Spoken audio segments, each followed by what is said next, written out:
दोस्तों, आज की हॉरर स्टोरी सुनाने से पहले मैं आपको एक इंटरेस्टिंग सा स्टैट बताना चाहता हूँ। हमारी कहानियां देखने वाले 80% लोग ऐसे हैं जो हमारी वीडियोस एंजॉय तो करते हैं, लेकिन उन्होंने हमारा चैनल अभी तक सब्सक्राइब नहीं किया है। अगर आप उन 80% लोगों में से हैं, तो बस आपको एक छोटा सा काम करना है। इस वीडियो के नीचे आपको एक सब्सक्राइब बटन दिख रहा होगा, बस उस सब्सक्राइब बटन को दबाना है। बस इतना सा काम करना है आपको, और लगे हाथों बेल आइकन भी प्रेस कर देना, ताकि हमारी लेटेस्ट वीडियो आते ही आपको सबसे पहले पता चले।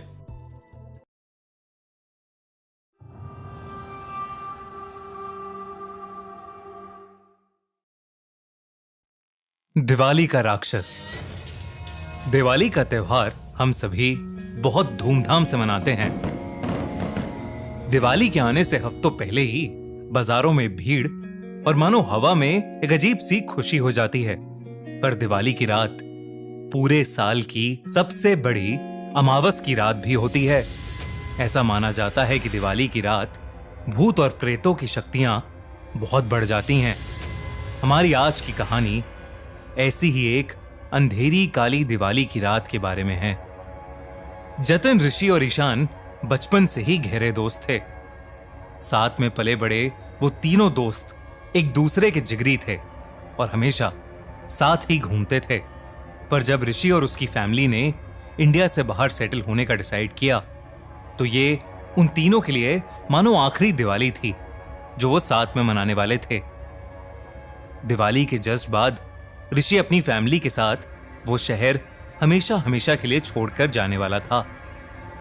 तीनों ही चाहते थे कि ये दिवाली उनके लिए यादगार रहे। दिवाली की पूजा के बाद जतिन, ऋषि और ईशान एक ही स्कूटी पर ट्रिपलिंग करते हुए घूमने निकल गए। उनको क्या पता था कि उनकी ये राइड उन्हें एक ऐसी जगह पहुंचा देगी जहां किसी भी इंसान को नहीं जाना चाहिए था। कुछ दूर जाकर एक खाली सी जगह पर ऋषि ने स्कूटी रोकी और स्कूटी की डिग्गी में से बहुत सारे पटाखे निकाले। उसी रोड पर थोड़ी ही दूरी पर एक पुराना सा मंदिर भी था, लेकिन उस मंदिर में सब कुछ खंडर हो चुका था। लेकिन उस मंदिर के अंदर एक कमरा था जो अभी भी बिल्कुल सही सलामत दिख रहा था। उस कमरे का दरवाजा बिल्कुल पुराने जमाने का था और उस पर एक बड़ा सा ताला था जिस पर लाल रंग के धागे बंधे हुए थे। ऋषि ने एक एक करके पटाखे जलाना शुरू कर दिया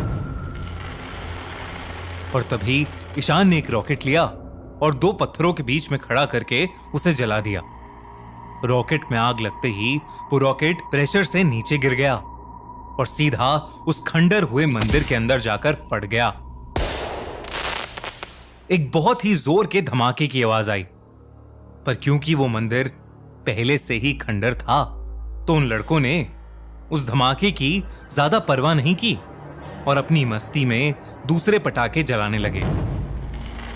पर तभी कुछ ही पलों बाद वहां तेज हवा चलने लगी, इतनी तेज कि जिन कैंडल से वो पटाखे जला रहे थे वो भी बुझ गईं। वो हवा देखते ही देखते इतनी तेज हो गई कि जैसे कोई तूफान उन लड़कों की तरफ आ रहा हो। उनके लिए वहां खड़े रहना भी मुश्किल हो गया था। तभी अचानक से वो हवा रुक गई और वहां बिल्कुल सन्नाटा हो गया। ऋषि और जतिन ने एक दूसरे को देखा पर उन्हें ईशान कहीं नहीं दिख रहा था। उन्होंने उसे आवाज लगाई पर उन्हें वो कहीं मिल ही नहीं रहा था। तभी उन्हें ईशान के दर्द से कराहने की आवाज आई। वो आवाज उसी खंडर हुए मंदिर के अंदर से आ रही थी। ऋषि और जतिन दौड़कर वहां पहुंचे तो उस खंडर के पत्थरों के ऊपर ईशान लेटा हुआ था और उसके पेट पर बड़े बड़े नाखूनों के निशान थे। उसके पेट से बहुत खून बह रहा था। जतिन की नजर मंदिर के अंदर गई तो जो दरवाजा पहले बंद पड़ा था अब पूरी तरह से टूटा हुआ था। उन्हें कुछ भी समझ नहीं आ रहा था कि तभी ईशान की आंखें बंद होने लगीं। अपने घाव की वजह से वो कुछ बोल भी नहीं पा रहा था और इसलिए उसने घबराई हालत में मंदिर की छत की ओर इशारा किया और जैसे ही जतिन और ऋषि पलटे, उनकी रूह ही कांप गई मंदिर की छत पर एक दानव जैसा दिखने वाला भयानक जीव चिपका हुआ था। उसका पूरा शरीर जली हुई चमड़ी जैसा था और उसकी आंखें एकदम सफेद थीं। जैसे ही ऋषि और जतिन ने उसे देखा, वो अजीब तरीके से उन्हें देखकर चीखने लगा। वो तीनों बहुत ही बुरी तरह डरे हुए थे। ऋषि और जतिन ने ईशान को उठाया और उस मंदिर से बाहर भागे। वो अजीब सा दानव भी उनके पीछे भागता हुआ छत से नीचे आ गया। उन तीनों को अपनी मौत नजदीक आते दिख रही थी। ईशान को उठाकर भागना बहुत मुश्किल हो गया था और बहुत ज्यादा खून बहने की वजह से ईशान अपने होश भी खोने लगा था। जैसे तैसे करके वो तीनों उसी रोड पर भागते गए। कुछ देर तक भागने के बाद उन्होंने देखा कि वो जीव अब उनके पीछे नहीं था। वो तीनों और तेज भागे और तभी उनको रोड के ऊपर एक खंडर दिखा। जतिन की नजर सामने रोड पर गई तो उनकी स्कूटी वहीं खड़ी थी। ये देखकर वो बहुत डर गए, क्योंकि इसका मतलब था वो वहीं पर वापस आ गए थे जहां से भागकर वो निकले थे। और जो खंडर उन्हें दिख रहा था वो वही खंडर हुआ मंदिर था जहां पर उन्हें वो राक्षस दिखा था। उस मंदिर के बंद दरवाजे के अंदर एक छोटा सा कमरा था जहां एक मूर्ति लगी थी, और वो मूर्ति किसी और की नहीं बल्कि उसी दानव की थी जो उनके पीछे पड़ा था। उस मूर्ति के नीचे लिखा था, जय खंगूर देव। वो तीनों बेहद डर गए थे। उन्हें समझ नहीं आ रहा था कि वो कहां पहुंच गए हैं। ऋषि ने मदद के लिए अपना फोन निकाला, पर उसके फोन में नेटवर्क ही नहीं था। उसने उस मंदिर की एक फोटो खींची और ईशान को उठाकर वो दोनों स्कूटी के पास ले जाने लगे कि तभी उन्हें अपने पीछे से एक अजीब सी आवाज आई।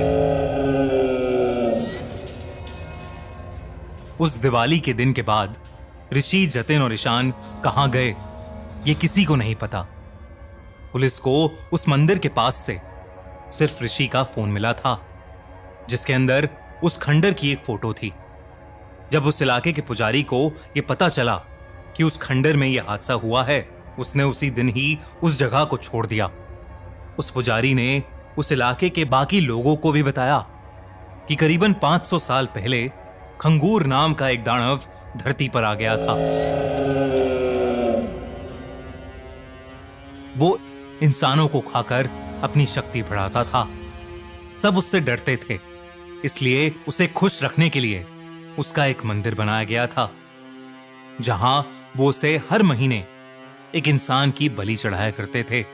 कहा जाता है कि कई ऋषियों ने मिलकर खंगूर को उसी मंदिर में एक कमरे में कैद कर लिया था, पर अब दिवाली के उस पटाखे की वजह से वो दरवाजा खुल चुका था और खंगूर अब आजाद हो गया था।